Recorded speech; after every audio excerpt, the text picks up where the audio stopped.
Pronto. Pronto, galera. Não, isso já deve ter acontecido com vocês, né? Eu botei meu despertador, botei meu celular no carregador normalmente. Aí hoje, quando eu acordo, cadê o que o despertador tocou? Eu disse, coisa estranha. Aí fui lá olhar, o bicho tava carregado, assim, né? Tava na energia normal, só que não carregou. E pronto, já deu isso. Aí começou o dia assim, né? Eu disse, poxa, agora não tá gravando aqui, aí que vai ter problema mesmo.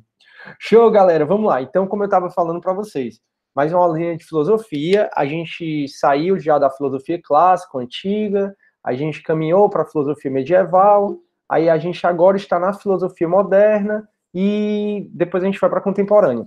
Na filosofia moderna, a gente não consegue entender filosofia moderna sem falar no conceito de renascimento. Renascer do quê? Dos valores clássicos. Renascer o quê? Da antiguidade clássica, já que para o renascimento a Idade Média foi a Idade Medíocre, foi a Idade de Retrocesso, foi a Idade das Trevas. Então a gente está nessa parte da filosofia onde o homem voltou a estar no pedestal. Saiu-se Deus do pedestal, que foi na filosofia medieval, cristã, que nós já falamos, e aí o homem voltou. E dentro do Renascimento foi trazido um conceito que é o humanismo. Esse humanismo é exatamente resgatar o homem na sua inteireza. O homem não é mais um miserável, um refém, uma pessoa que está em busca de redenção de Cristo. O homem não é mais aquela que se vê na sua miserabilidade, como foi pregado na Idade Média. No humanismo, o homem volta a ser o centro de tudo e de todas as discussões. Então, tudo gira em torno do homem. A gente volta àquela história de Protágoras, do sofista Protágoras, que diz que o homem é a medida de todas as coisas. Essa, então, é a filosofia moderna, onde o homem é o centro de tudo, o homem volta a ser o centro de tudo.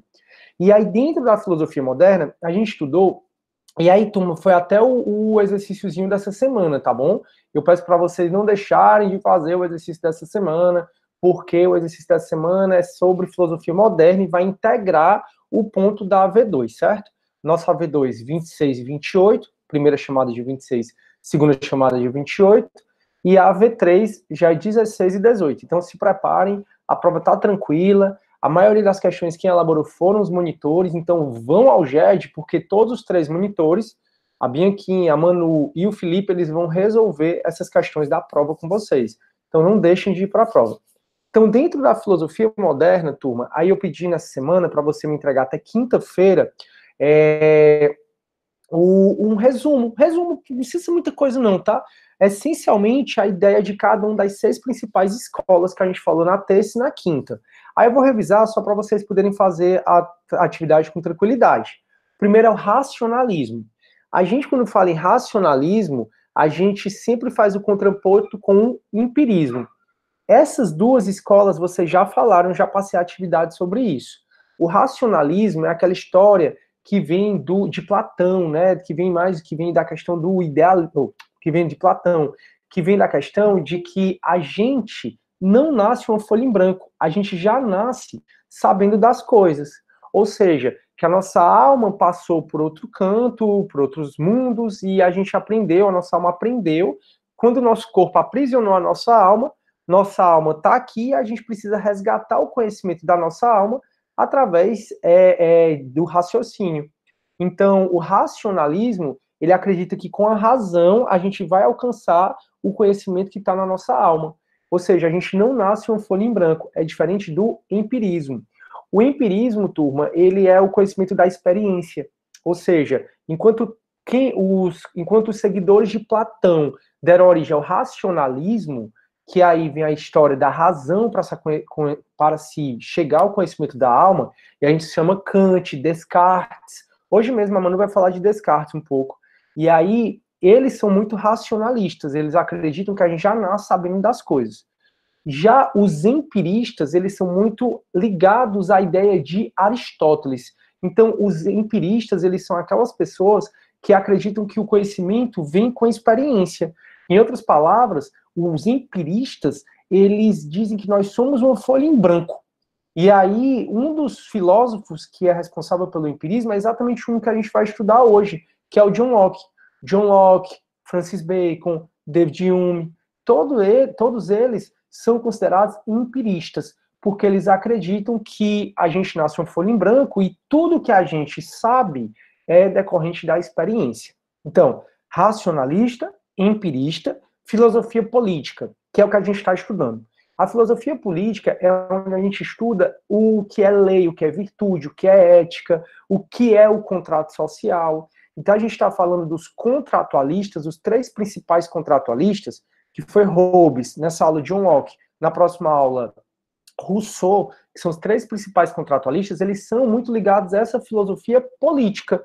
Além desse, a gente pode falar também de Montesquieu, que foi um francês também muito famoso, Karl Marx, Voltaire, todos esses estão também arraigados à filosofia política, que vocês vão aprofundar um pouco mais na filosofia do direito. Então vamos lá, a gente já viu 3.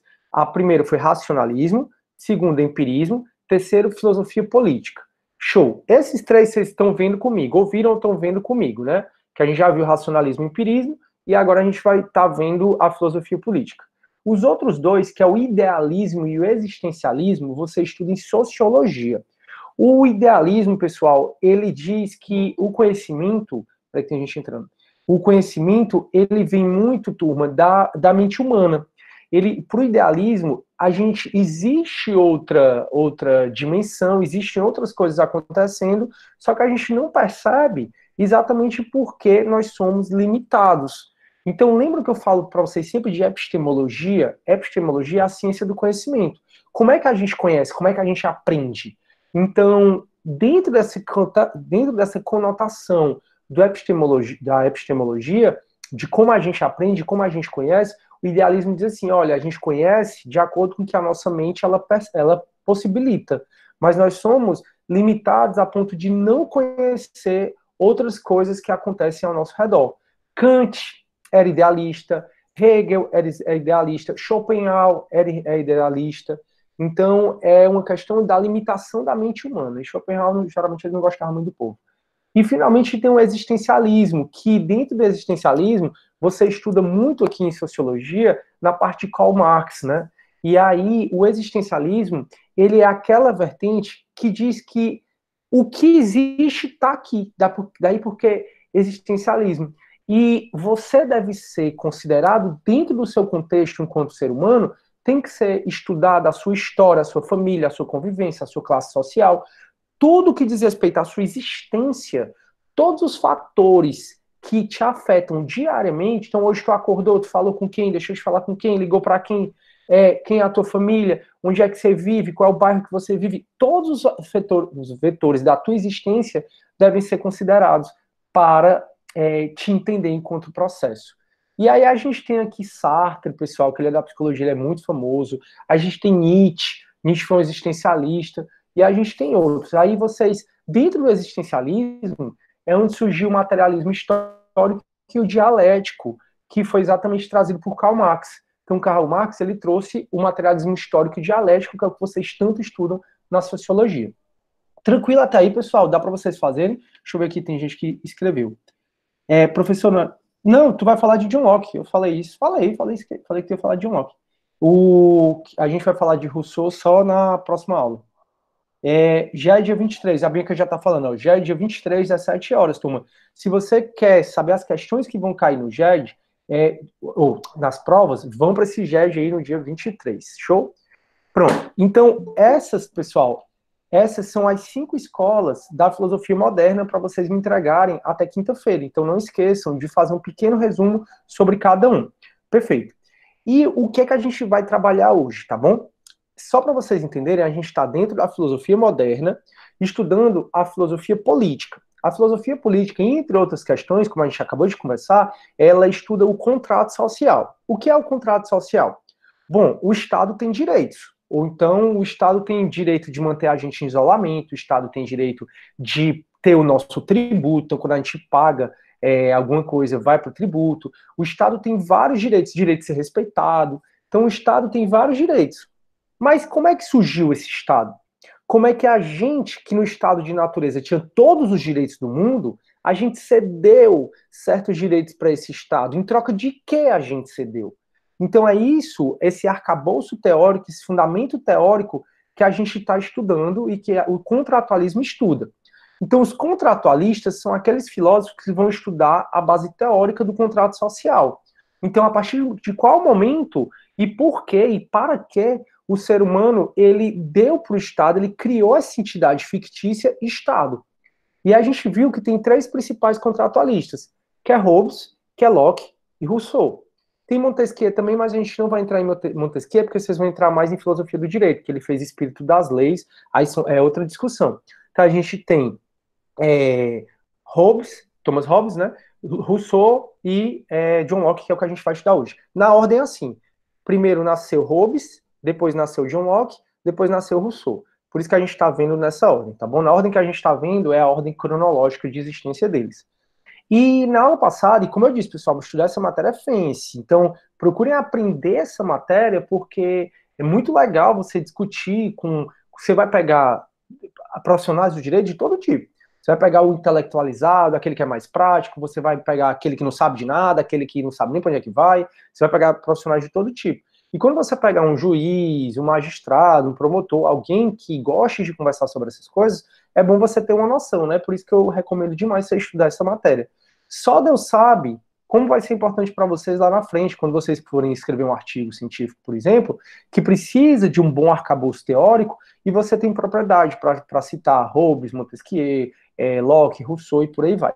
O filósofo, vocês vão até aprofundar mais em filosofia do direito. Enfim, então a gente está estudando como é que foi a formação desse contrato social, o que é que esses filósofos pensam sobre o estado de natureza e o que é a propriedade privada para esses filósofos. Hobbes, turma, ele foi um cara extremamente absolutista. Então, o que é que ele dizia? O que define muito Hobbes, Thomas Hobbes, né, que a Bianquinha falou, é aquela frase que o homem é o lobo do próprio homem. Então, o homem é o lobo do próprio homem, e isso é o que define muito o pensamento de Hobbes. E o que é que ele quis dizer com isso? Que no estado de natureza é um estado de Walking Dead mesmo, é um estado de selvageria, é um estado de que todo mundo, ninguém se respeita, todo mundo mata todo mundo.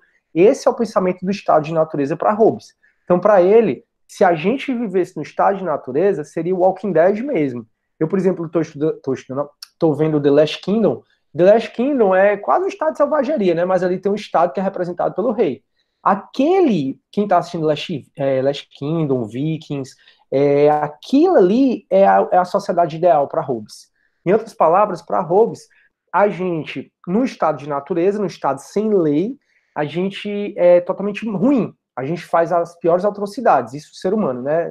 É ruim, ele faz as piores atrocidades.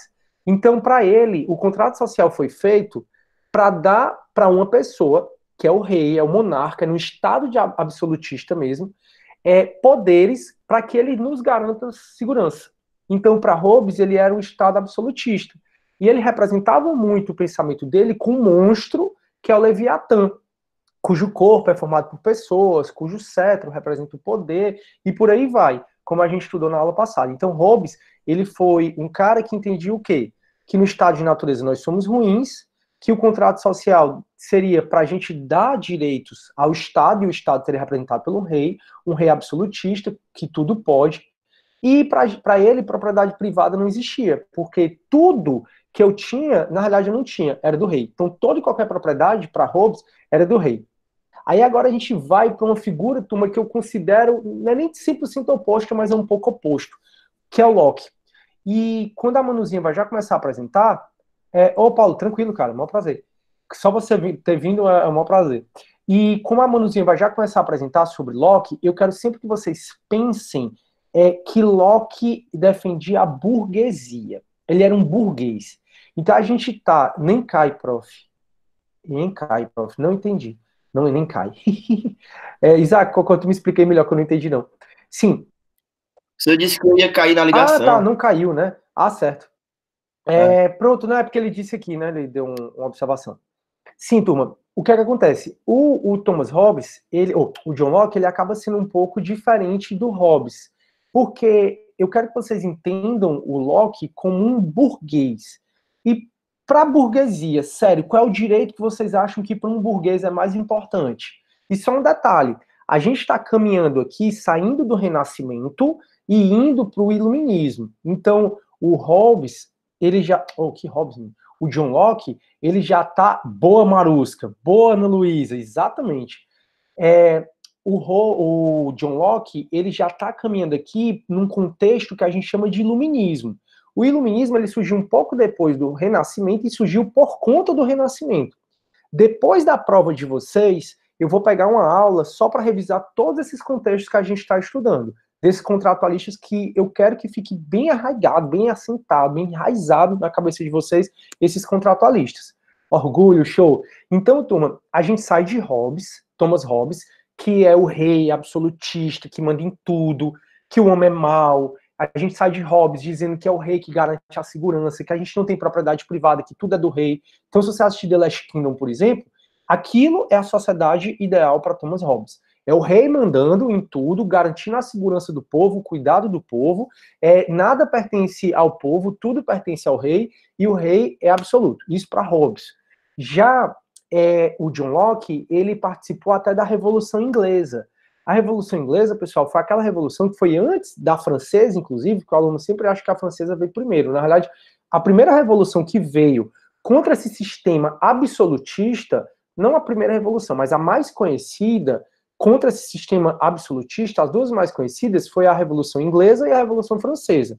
A francesa veio depois da inglesa. A John Locke, ele participou dessa Revolução Inglesa, principalmente porque ele queria ganhar mais propriedade. Então, vamos participar da Revolução Inglesa para acabar com essa história de rei absoluto, que manda em tudo, que pode tudo, e vamos acabar para que a sociedade tenha a possibilidade de galgar espaços sociais, de galgar na pirâmide social, galgar para chegar para ter mais riqueza, mais poder. E o Locke, ele foi o tipo de cara que participou, portanto, do iluminismo, que ele participou, ele está dentro do contexto do iluminismo, participou dessa Revolução Inglesa, e dessa Revolução Inglesa, o resultado dela foi uma monarquia, mas uma monarquia parlamentarista. Então, se você pensar no sistema político da Inglaterra hoje, é uma monarquia, beleza, tem a rainha e tal, é uma monarquia, só é uma monarquia parlamentarista, de maneira que é aquela história, o rei reina, mas não governa, ou então o rei é o representante, o rei é o chefe de Estado. O que é o chefe de Estado? Ele representa a Inglaterra, representa o Estado, em relação a outros países, mas dentro, quem cuida das questões políticas é o primeiro-ministro. Ou seja, o rei é um chefe de Estado, mas ele não é um chefe de governo. Aqui no Brasil, o nosso presidente ele é um chefe de Estado, o Bolsonaro representa a gente externamente, mas ele também é um chefe de governo, ele nos representa internamente. Então, aqui no Brasil, o nosso tipo de democracia faz com que o presidente da República, o nosso tipo de república, aliás, faz com que o nosso presidente da República seja um chefe de Estado e um chefe de governo, coisa que eu acredito que vocês estão estudando em ciência política, que é matéria de lá. Mas o John Locke, ele participou exatamente dessa Revolução Inglesa, que culminou na monarquia parlamentarista que existe até hoje. Então a gente está falando aqui do ano 1670, mais ou menos, a 1700 e pouquinho, que foi a vida de John Locke. Posso até pegar aqui para vocês direitinho, eu até anotei, porque com data eu sou péssimo, assim, com data exata, né, até porque é muito difícil. Mas Locke, pessoal, tá aqui, ó, ele nasceu em 1632 e foi até 1704. Então foi de 1632 a 1704. Então a gente está falando aqui no contexto do século XVII, onde existiu, então, essa Revolução Inglesa contra esse rei despótico absolutista, e a Revolução Inglesa culminou no sistema político que a Inglaterra vive até hoje. E eu já disse para vocês, a gente acha que tem monarquia só na Inglaterra? Não, na Espanha é monarquista, na Dinamarca é monarquia, na Tailândia é monarquia, então a gente tem várias monarquias no mundo. Perfeito. Então, vocês não podem deixar de entender John Locke como um burguês. E como a Marusca e a Ana Luísa bem falaram, o direito mais importante para a burguesia é a propriedade. Daí porque Locke vem falando dos direitos, ele vem falando dos direitos inalienáveis. É a cara de Locke. Direitos inalienáveis, direito que não se aliena, direito que é nosso. E quais são os direitos inalienáveis para Locke? É a vida, a liberdade e principalmente a propriedade. Eu vou conversar mais com vocês sobre isso, porque eu queria só fazer uma introduçãozinha para quando a Manuzinha for falar ficar mais fácil. Manuzinha, você está pronta para começar o nosso bate-papo? Sim, não, mais ou menos? Tudo certo. Pronto, tu consegue apresentar aí? Sim, é em tela inteira, né? Tu vai clicar aí embaixo onde tem apresentar para todos. Ó, lá embaixo tem apresentar agora. Clica nele, aí clica tela inteira, exatamente. Aí clica, Manuzinha, num quadradinho que vai aparecer aí, que é a tua tela, e clica em compartilhar. A partir que tu for fazer isso, aí vai compartilhar. Isso, já está compartilhando aqui. Aí eu vou desligar meu microfone. Pessoal, vocês estão conseguindo ver a apresentação da Manu aí? Foquem na Manu.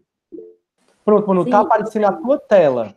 Certo, Manu? Tudo que vai aparecer agora é a tua tela.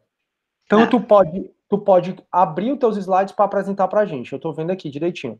Vou desligar minha câmera e minha coisa, mas eu tô aqui, viu? Se precisar. Ok. Eu vou colocar nos slides, tá? Tá aqui. Isso aqui eu não sei como é que mexe. Então, como... Ixi, eu tô lá na frente. Então, vamos começar, né? O John Locke, todo mundo sabe, ele foi o fundador do empirismo e pai do liberalismo. Eu vou ler os slides e depois eu vou fazer um resumo sobre eles, tá? John Locke nasceu na aldeia de Somerset, em Wilton, Inglaterra, no dia 29 de agosto de 1932, filho de um advogado e capitão da cavalaria parlamentar. Com 14 anos, ingressou na Westminster, em Londres. Em 652, entrou para Christ Church College, da Universidade de Oxford. Formou-se em 1656 e 2 anos mais tarde fez o mestrado. Em 1660, foi nomeado professor da instituição, onde lecionou grego antigo e retórica. Durante algum tempo, Locke estudou a filosofia racionalista de Descartes, que lhe despertou o interesse pela teoria do conhecimento.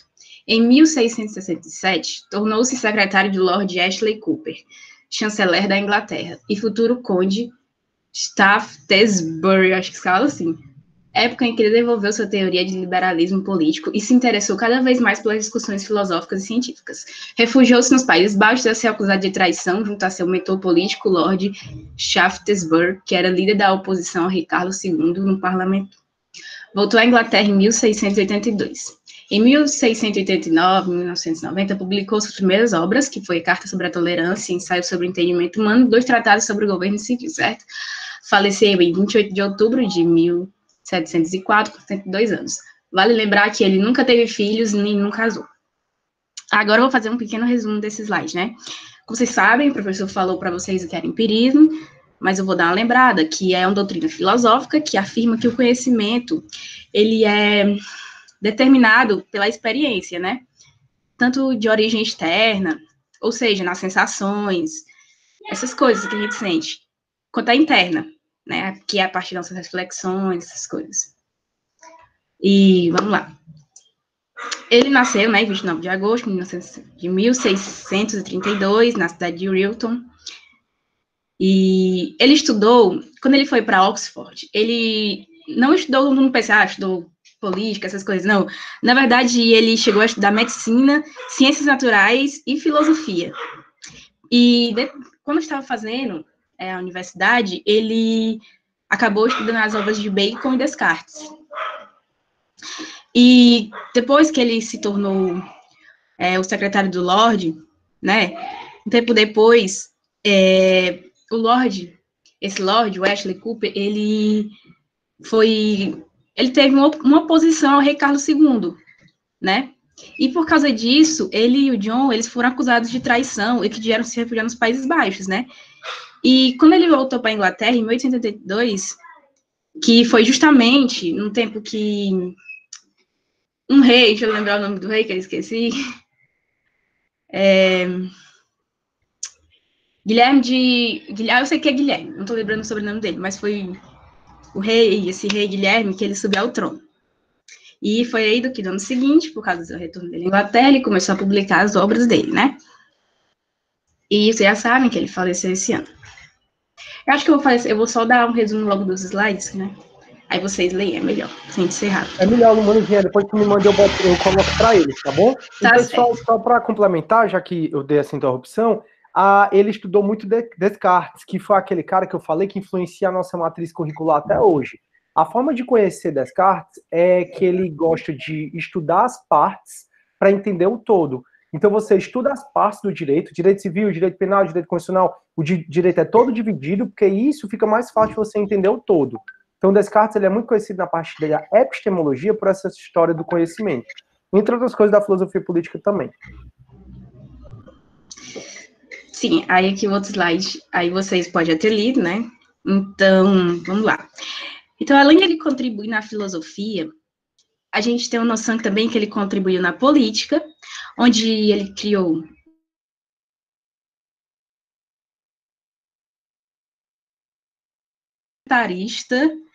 na Inglaterra e inspiraram a Constituição Americana, certo?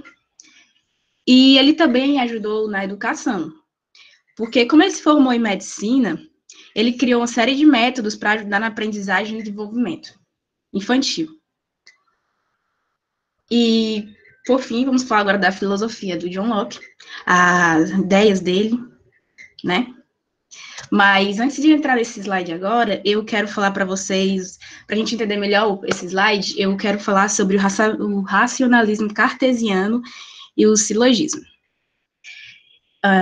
O racionalismo cartesiano, ele é uma corrente filosófica que ele traz como argumento a noção de que a razão é a única forma que o ser humano tem de alcançar o verdadeiro conhecimento por completo. A questão, essa aí é a corrente o qual Descartes defendia. Era essa corrente que era a razão é a forma que o ser humano tem de conhecimento. Entendeu? Ou seja, nessa corrente, René Descartes, ele acreditava que a razão é o centro do conhecimento. Esse é o racionalismo cartesiano. O silogismo, ele é... Eu, professor, me corrija se eu estiver certo, eu não sei muito bem falar sobre o silogismo. Ele é um raciocínio que tem relação com a dedução, né, que é composto basicamente por duas premissas, ou proposições, da qual se alcança uma. Essa aí é as duas partes que a gente precisa ter para entender melhor a cabeça do John Locke, essas coisas. Então, vamos lá. A teoria do John Locke, né, é que quando se nasce, a mente é uma página em branco. Porque quando a experiência vai se preenchendo, a gente vai ganhando experiência ao passar do tempo. A gente vai ganhando experiência e daí o conhecimento vai se formando das experiências sensórias do homem. Sensórias, vocês sabem o que é, né? Que é tipo, é o que está ao nosso redor, as experiências que a gente tem, essas coisas. E por esse motivo, o John, ele negava que existiam as ideias inatas. E as ideias, só para lembrar, as ideias inatas era a tese definida por Descartes, a questão lá da razão como centro do conhecimento.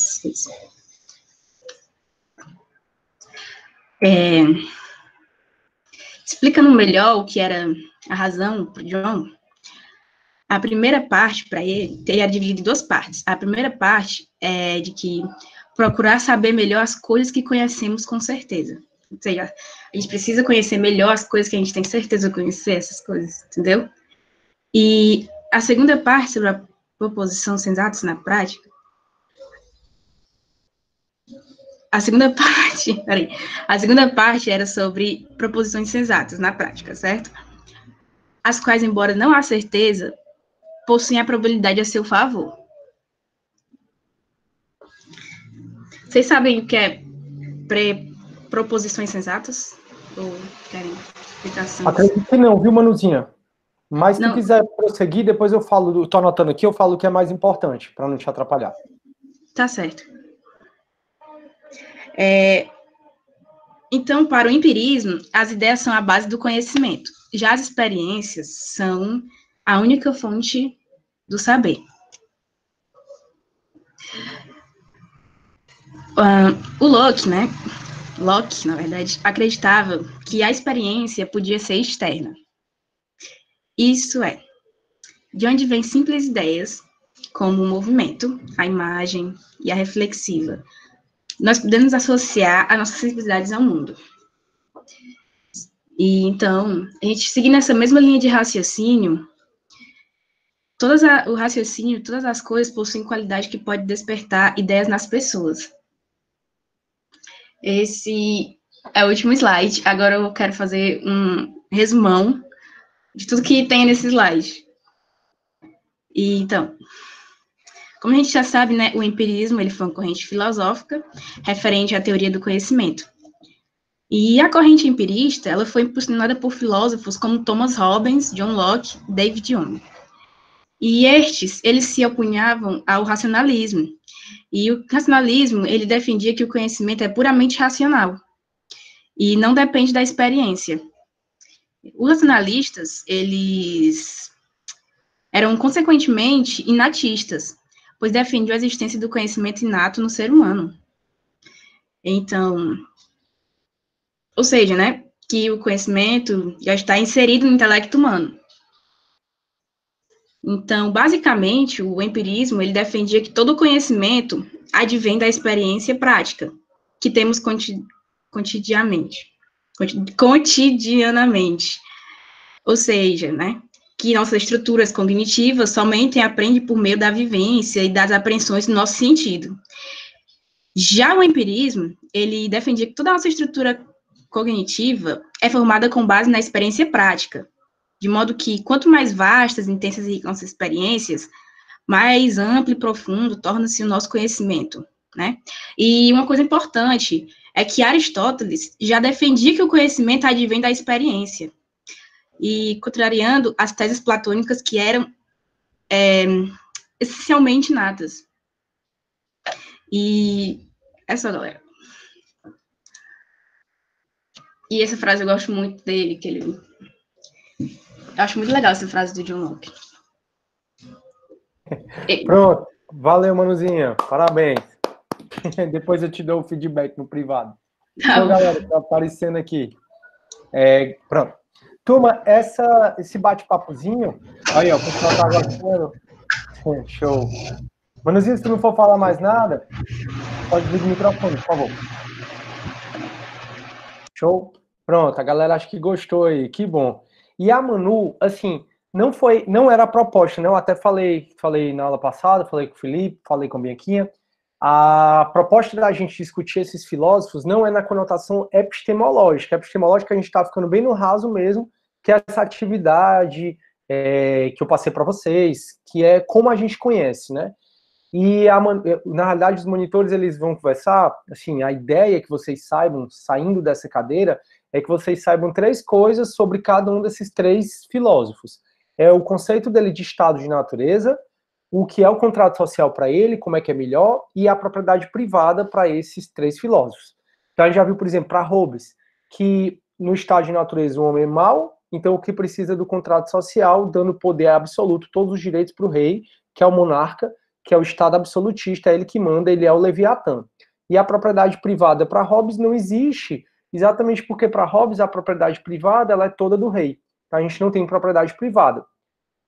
A Manu, ela quis ir mais para essa conotação epistemológica, né, de teoria do conhecimento, do empirismo, que eu acho bacana, mas é mais difícil, né, porque acaba o ser humano estudando como ele aprende, como ele conhece. Essa é muito a conotação da epistemologia, né?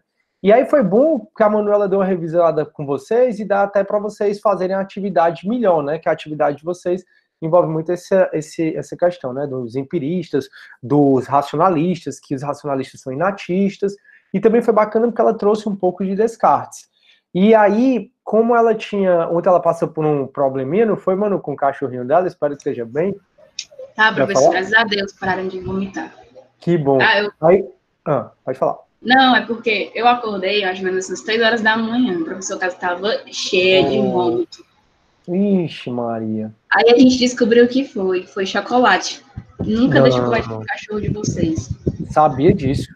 Sabia demais disso. Não dá para dar chocolate e várias outras coisas, tá? Que o povo foi a dá, minha avó. Tava comendo, aí ela vê os cachorros, ela não sabe, aí ela vê os cachorros com olhar de pidão. Aí ela acaba dando. É irresistível, né? Se precisar, minha filha é veterinária, a Cleide está dizendo aqui. Show. Então, turma, então assim, ela foi mais para esse lado epistemológico, e como ela ontem teve esse problema tal, e ela e ficou muito aperreada, disse, não, então pode ir para essa conotação mais epistemológica, eu acho que teria sido mais fácil se ela fosse para a parte da política mesmo, mas a Manu detonou. Valeu, Manu, depois eu te digo aí o que é que eu achei. Beleza, turma? Então, essa foi mais a parte da epistemologia, que é o que vocês estão estudando, que é o que eu revisei no começo da aula. Agora eu vou só conversar com vocês sobre a parte política deles. Acho que a turma nos puder desligar o microfone, eu agradeço. Aí agora eu vou conversar um pouco, turma, sobre a questão da filosofia política deles, sobre o que é o estado de natureza para Locke, o que é o contrato social para ele e o que é a propriedade privada para ele. Então, o Felipe, na próxima aula, ele já está sabendo desde a semana passada, né, Felipe? Na quinta-feira, ele vai conversar exatamente sobre isso com vocês. O que é o contrato social para aquele filósofo, no caso, o Rousseau, para Felipe, o que é o estado de natureza para ele e o que é a propriedade privada. Porque é bom que vocês tenham na cabeça que cada um pensa vai ser diferente. Então, Thomas Hobbes, que a Bianca apresentou. Para Thomas Hobbes, é o Leviatã, o homem é o lobo do próprio homem, lembre. Então, para Hobbes, o estado de natureza, o homem é ruim, precisa de um monarca para poder dar nossa liberdade, para dar nossos direitos. Então, Hobbes ele defende o estado absolutista, e para Hobbes, a propriedade privada é toda do rei. É diferente agora de John Locke. John Locke, como eu falei para vocês, ele é burguês. O burguês, ele mais do que nunca defende a propriedade. O direito sagrado para a burguesia era a propriedade. Vocês vão voltar a falar disso quando vocês forem ver direito civil, que o professor vai falar para vocês do Código Civil de 16, que era extremamente patrimonialista. Então, a propriedade, ela já foi considerada um direito praticamente divino. A propriedade privada, né, a minha propriedade, já foi considerado um direito inalienável, como a vida e a liberdade. Em outras palavras, Locke, ele fala, já que ele é burguês, ele quer dar a possibilidade de arrecadar cada vez mais patrimônio. Então, o burguês, ele quer grana, ele quer patrimônio. E ele, então, defende toda uma teoria política, John Locke, para poder possibilitar que a burguesia consiga mais patrimônio. Então, se ele é burguês, com certeza ele não defende o Estado absolutista. O Estado absolutista é o Estado em que tudo é do rei, é o Estado onde não existe propriedade privada. Então ele já é oposto a Rousseau nesse aspecto. Então John Locke, por ser burguês, e burguês, a propriedade privada é algo inalienável, é algo que deve ser perseguido, é algo que deve ser alcançado a todo custo. E para Hobbes, a gente não tem propriedade privada, então ele já se opunha à ideia de Hobbes nesse sentido. Então ele não defendia o Estado absolutista de jeito nenhum. O que Locke sempre defendeu é um Estado onde a gente tivesse representantes e que nunca fosse tirado da gente o direito de escolher quem são esses representantes. Então, para John Locke, tanto faz se ele está numa monarquia, desde que seja monarquia parlamentarista. Então, para Locke, tanto faz se ele está numa monarquia, desde que seja uma monarquia parlamentarista, que é o que ele defende, ou tanto faz dele estar numa república, que é a nossa, onde a gente escolhe a pessoa. O fato é que o direito de escolher os nossos representantes é um direito sagrado para Locke. Então, Locke vai contra esse Estado absolutista pregado por Hobbes, e ele quer o quê? Que a gente tenha o direito de escolher quem nos represente. E como é que a gente vai escolher quem nos represente? Ou na monarquia parlamentarista, onde a gente vai escolher os parlamentares, aí tem a Câmara Alta e a Câmara Baixa, lá na Inglaterra, ou ainda a República, onde a gente vai escolher o presidente da República, ou o chefe de Estado e de governo da República. Então, Locke, burguês, Locke, ele defende a propriedade privada como um direito inalienável. Então, para Locke, a propriedade privada é tão importante como a sua liberdade e a vida. Então, para ele, tem 3 direitos inalienáveis. Quais são os 3 direitos inalienáveis? É a propriedade privada, a liberdade e a vida. E isso, turma, ganhou uma conotação enorme. Como eu falei para vocês, a gente teve um Código Civil 16 que era essencialmente patrimonialista. Era um código para cuidar de patrimônio, ponto. E é exatamente decorrente dessa lógica de Locke. Então, a lógica de Locke, que é essa lógica de arrecadar da burguesia, conseguir ganhar cada vez mais grana e conseguir fazer um alpinismo social, né, subir na pirâmide, foi uma ideia muito difundida. Então, Locke, ele tinha essa história de que nós tínhamos direitos inalienáveis, que não se pode tirar de jeito nenhum. Vida, liberdade e propriedade privada. Para ele, a gente deveria sim fazer o contrato social para sair do estado de natureza. Nesse contrato social que a gente está saindo do estado de natureza, a gente está dando direitos para o Estado. Beleza, mas quem é o Estado? O Estado, para Locke, ou é uma monarquia parlamentarista, porque aí nessa monarquia parlamentarista a gente escolhe o parlamento, é diferente da monarquia absolutista, tá? Do Estado absolutista, que o rei é tudo, o rei governa e o rei é um cara irresponsável. Irresponsável no sentido de que ninguém pune o rei num Estado absolutista. Então ele não quer o Estado absolutista. Locke é contra o Estado absolutista. Locke, ele quer ou monarquia parlamentarista, o rei reina, mas não governa, quem governa mais são os parlamentares, junto com o primeiro-ministro, que é o que hoje tem na Inglaterra. Então, Locke, ele lutou nessa Revolução Inglesa, exatamente querendo trazer a monarquia parlamentarista, que é a da Inglaterra hoje. E para ele também pode ser república, não tem problema. Mas nós temos que ter o direito sempre de escolher quem é que vai nos representar. Show. E para ele, o que é o estado de natureza? Para ele, o estado de natureza, o homem não é bom e nem mal. Então, diferentemente de Thomas Hobbes, que vai falar que o homem é mal por natureza, diferentemente de Rousseau, que o Felipe vai falar que o homem é bom por natureza, Locke diz assim, o homem não é bom, o homem não é mal. O homem, ele pode, no estado de natureza, ser levado por paixões, ser levado por questões que façam com que ele pratique certa barbaridade. Mas no estado de natureza, para Locke, o homem nem é bom e nem é mal. Diferentemente de Hobbes, Hobbes vai falar o homem é o lobo do próprio homem, então Thomas Hobbes vai falar que o homem é mal por natureza, Rousseau vai falar que o homem é bom por natureza, mas a sociedade o corrompe, e já Locke vai dizer assim, não, o homem não é bom, o homem não é mal. O homem é o homem.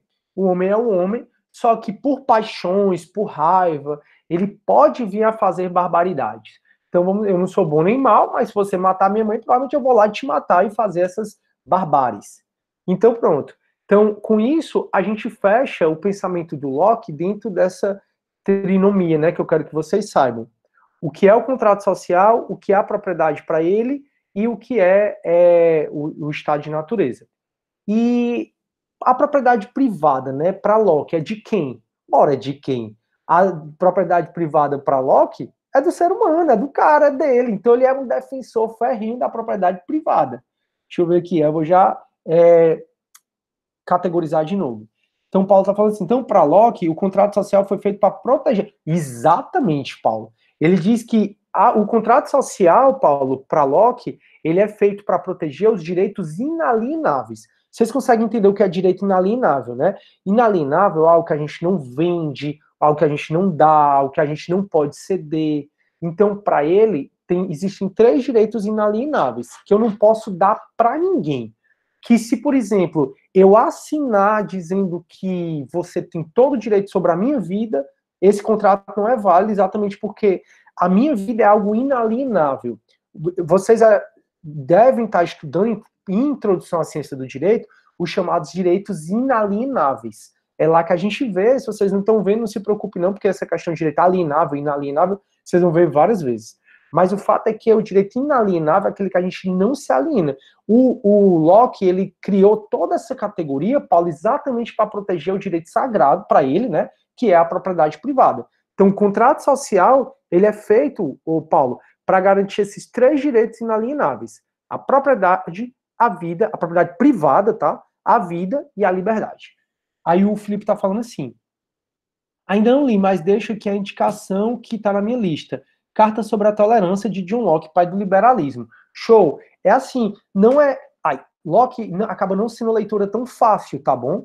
Eu não li esse Carta sobre a Tolerância, não lembro de ter lido ele, porque eu li Locke há muitos anos atrás, acho que tem uns 20 anos que eu li Locke, e eu lembro que não foi uma leitura tão fácil. Aí o Paulo está dizendo assim, Cid, para ele, a gente hoje está vivendo errado, pelo fato de nós vivemos... Na verdade, não. Na verdade, a gente está vivendo no caminho dele, até porque é garantida a propriedade privada, né? Por exemplo, ontem mesmo, o Collor, né, que foi um presidente da República, que foi impeachmentado, e que, aí, quando você é impeachmentado, você perde os seus direitos políticos por determinado período de tempo, que geralmente são 8 anos. 8 anos depois, o que é que o brasileiro fez? Elegeu o Collor não só para ser vereador de uma cidade, ele elegeu o Collor para ser senador da República. O cara tem duplo mandato, né? 8 anos lá. E o fato é que, turma, o Locke, e o fato é que o Collor ontem, o Collor, quando foi presidente, uma das grandes insatisfações que houve com o Collor foi porque ele congelou a poupança, né? Meu pai vive falando isso agora por conta dessa questão da economia. Pois é, isso que eu vou falar, Isaac. Por conta dessa questão da economia, meu pai fica falando, cuidado, eu tô com medo que aconteceu, mesma coisa que aconteceu com o Collor, bababá, que o Collor foi e congelou, né? Parece que você só podia tirar o equivalente a R$100 por mês, era pouquinho. Então tu tinha 50 mil na conta, lógico que era outra moeda, então tu tinha 50 mil na conta e tu só podia tirar 100, R$200. Então imagina o desespero. Aí ontem mesmo o Collor pediu desculpas pelo que ele fez, tudo que ele prejudicou, babá. Enfim, ridículo, né? O cara foi impeachmentado e a galera bota como senador, meu irmão, senador. E a gente tem um sistema político muito errado. E esse sistema político muito errado, o cara vira senador uma vez e o resto ele se aposenta a vida toda como senador. Turma, e por que eu tô falando do Collor? Exatamente para responder o Paulo. Porque a nossa propriedade, ela ainda é protegida como um bem sagrado. Então, veja que ele foi pedir desculpas por ter mexido em quê? No dinheiro de outra pessoa, na propriedade privada de outra pessoa. Então, Paulo, eu não diria que para Locke a gente está vivendo errado, não. Pelo contrário, ele é muito... Quem é burguês é muito capitalista, é muito aquela coisa, quero ganhar. E Locke é muito nesse sentido. E eu acho que hoje ainda existe muita proteção à propriedade privada, deveria o Estado intervir menos, porque realmente o Estado faz uma expropriação, né? O nosso tributo, quando eu ganho meu salário da Unifal, por exemplo, me tiram 40%, né? É muito, quando você ganha seu salário, te tira 40%. Então, ou seja, é uma expropriação que o governo faz, né, em troca de tributo, dessa coisa toda, mas eu acho que a propriedade privada ainda é muito defendida. Olha o que é que a gente está mais discutindo nessa pandemia. É a saúde, que diz respeito à vida, presta atenção, Paulo, e o que? E a economia, que diz respeito à propriedade privada. Aí todo domingo tem manifestação de uma série de gente mandando acabar com a pandemia, com a quarentena, aliás, exatamente para quê? Para voltar a arrecadar a propriedade privada. Então, eu diria que a gente não está como o Locke queria, até porque quando a gente pensa, é totalmente diferente na prática, né? Mas que a gente está caminhando, sim, a questão a gente tá como ele achava que deveria ser, que a gente tem a propriedade privada muito protegida. Aí o Felipe está dizendo assim, no jurídico, o verbo alienar é vender, transferir, portanto, inalienável é dizer que não se transfere, não se vende, exatamente. Então, se eu escrever aqui, registrar em cartório, dizendo que o Felipe pode me matar, se ele me matar e dizer assim, para aí, mas o direito à vida era do Sidney, ele me deu, autorizando que eu o matasse. Se eu fizer isso, o Felipe ainda assim vai ser processado por homicídio, porque o meu direito à vida, ele não se dá. Então você tá assim, Felipe, pode me trancar na sua casa, não me deixar sair de jeito nenhum. Aí eu faço uma carta dizendo que eu Felipe, tá aqui essa carta registrada em cartório, dizendo que você pode me deixar no galpão e tal. Se a polícia chegar e me ver num cativeiro lá na casa do Felipe, por exemplo, o Felipe continua respondendo por sequestro ou cárcere privado, dependendo do caso. Ou seja, o nosso direito à vida, à liberdade, ele não se aliena, não se dá, não se vende. É exatamente isso, os direitos inalienáveis, que para Locke entra também a propriedade privada. O Paulo está dizendo assim, porque a gente vende essa liberdade para ter segurança. Mas assim, você tem liberdade, Paulo. Nem nessa época de lockdown a gente está tendo essa liberdade tolhida, entendeu? E assim, se a gente tivesse essa liberdade tolhida, é um momento excepcional, é uma circunstância que justifica. Ah, não, aqui em frente à minha casa tem uma polícia que não deixa sair de jeito nenhum. Isso é mentira, mas vamos supor que seja verdade. Em frente à minha casa tem uma polícia que não deixa sair de jeito nenhum. Como eu disse, isso é mentira, não é verdade. Mas o momento que a gente está vivendo justifica isso. Então eu não acho que a gente vem da nossa liberdade absolutamente, entendeu? De maneira 100% para o Estado. Aí o Isaac tá falando que o Collor pediu desculpa, o Paulo tá falando Duda, ele defende a escravidão Pois é, Duda, não, porque assim, ele defende muito a questão econômica. Então, a gente tem que produzir dinheiro, tem que produzir dinheiro. A burguesia, ela não é muito arraigada a essa história de escravidão, não. Ela é muito arraigada ao ser trabalhador, ao ser que produz. Então, ela é muito favorável a ter empregado, porque assim, é o emprego que move a economia. Então, por exemplo, por que o governo ele dá esses R$ 600?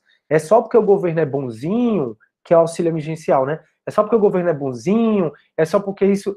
Assim, não vou entrar na discussão se o governo é bonzinho ou não, não. Mas quando a maioria da população são pobres. Vamos combinar que a maioria das pessoas são pobres. Vocês, assim, a gente que chega à universidade é 1% da população, o resto são infelizmente ignorantes mesmo. Então, quando as pessoas param de gastar, se elas não têm dinheiro, elas não gastam. Quando elas param de gastar, a economia para de rodar. Então, esses R$ 600, ele é dado sem discutir a questão se o governo é bom ou é ruim, mas também para movimentar a economia. Então, um escravo ele não ganha dinheiro, então não dá para movimentar a economia. Por isso que ele não é tão a favor dessa escravidão. Oi, alguém ia falar? Eu queria fazer uma contribuição em relação à escravidão, né? Uma das coisas que foi um dos motivos, né, que impulsionou finalmente a abolição da escravidão aqui no Brasil foi que o escravo ele não consumia e boa parte da população brasileira era formada por escravos, né? Então a questão econômica contou muito na hora de abolir a escravidão. Né? Ô, Luísa, muito obrigado isso aí foi a Ana Luísa, tá, turma? Ana Luísa Salles.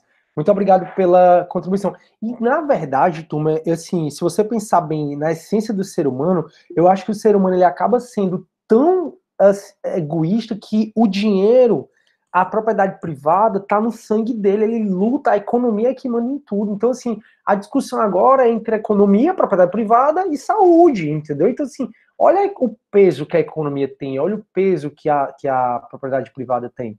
Então, assim, isso acontece ainda hoje. Eu conheço pessoas que são refém. Aliás, a grande maioria das pessoas, se você pensar, o sistema capitalista, ele te deixa refém de tudo. Então, tu é refém porque sai um iPhone a cada não sei quanto tempo, tu tem que comprar. Tu é refém porque tem uma roupa de marca, de não sei o que, aí tu tem que comprar.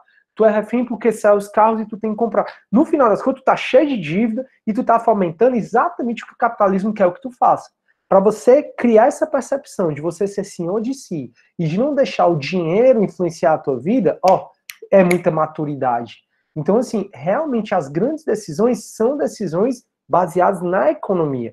E é por isso que a burguesia, ela quer que haja o trabalhador, obviamente o trabalhador não com esse direito todo, mas o trabalhador para que ele possa movimentar a economia. E quanto mais a economia seja movimentada, mais eles vão oferir no lucro. Olha os bancos, turma. Olha os bancos. Eu li uma reportagem do Itaú, eu não vou lembrar agora. É tipo assim, o Itaú deixou de arrecadar por conta da pandemia, sei lá, 40%, e só arrecadou não sei quantos trilhões. Ou seja, a gente vive num país onde 6 bancos dominam tudo. Então, enquanto tá todo mundo caindo, os banqueiros aí, ganhando mais dinheiro cada vez mais. Então é isso. Os bancos ganham tudo. Então, o banco empresta dinheiro para a gente, a juros a, sei lá, 12% ao mês, 15%. Enquanto a gente, quando empresta dinheiro para o banco, ou seja, dá dinheiro para o banco, é a 0,90% da taxa Selic, que dá o quê? Menos, muitas vezes, do que a inflação. Então, tu empresta dinheiro para o banco, tu tá perdendo dinheiro quando você bota na poupança. Por que tu perde dinheiro? Exatamente porque o banco, ele tá te remunerando menos do que a inflação hoje em dia. A inflação, ela come mais o teu dinheiro do que o banco te remunera. Enquanto o banco te empresta dinheiro, é uma coisa absurda. Então esse é o sistema capitalismo que a gente está imerso. E isso foi uma coisa que foi muito defendida por Rousseau. Rousseau, depois a gente passa. Por Locke. Exatamente porque era esse sistema econômico que permitia os burgueses ganharem cada vez mais. Exatamente, os burgueses são os banqueiros. Show. É muito boa essa discussão, né? Deixa eu ver aqui, peraí. Cola pediu desculpas. O Duda perguntou. A Tassiana disse: eu vi tão humilde, Tassiana, é tão humilde o bichinho. Não, é piada até leitor de novo.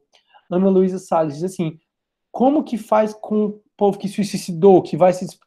Pois é, a Ana Luísa tá falando que na época que ele bloqueou os dinheiros, né, muita gente se matou. Meu pai me contou uma história de uma vizinha dele que estava precisando pagar uma dívida, alguma coisa assim, vendeu o apartamento que ela morava para exatamente poder pagar um tratamento, alguma coisa assim muito importante. Quando ela vendeu, entrou o dinheiro, cola, puf, bloqueou. Tu imagina o desespero.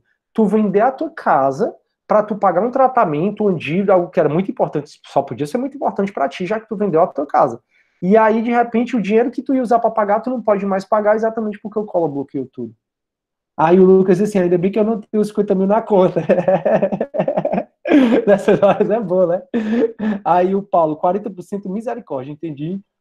Cara, porque assim, 27,5% de imposto de renda, mais 10%, 10 pontos pouco de INSS, né? Que é essa previdência privada que todo mundo diz que a gente não vai conseguir se aposentar, né? Então, assim, eu pago para o INSS uma coisa que eu não tenho certeza se eu vou conseguir me aposentar no futuro. Porque estão cada vez tornando mais rígidas as regras, mas tiram todo mês de quem é assalariado, tira todo mês esses 11% da Previdência para entregar, para pagar os aposentados hoje em dia. Só que quando eu for me aposentar, eu não sei se eu vou conseguir me aposentar, porque o sistema está colapsado. A Ana Luísa falou, o escravo não consome, muito obrigado, Luísa. O Duda Rocha, é que eu tenho, como muita gente que estudava no ARI, o material do professor aí que fala que ele defende tempos de guerra. Que ele defende em tempos de guerra. Pode ser, aí já é uma exceção, né, o Duda? No caso, assim, a gente tem que estudar no tempo ordinário. Tempo de exceção, aí são outros 500. Eu sou extremamente defensor da nossa liberdade.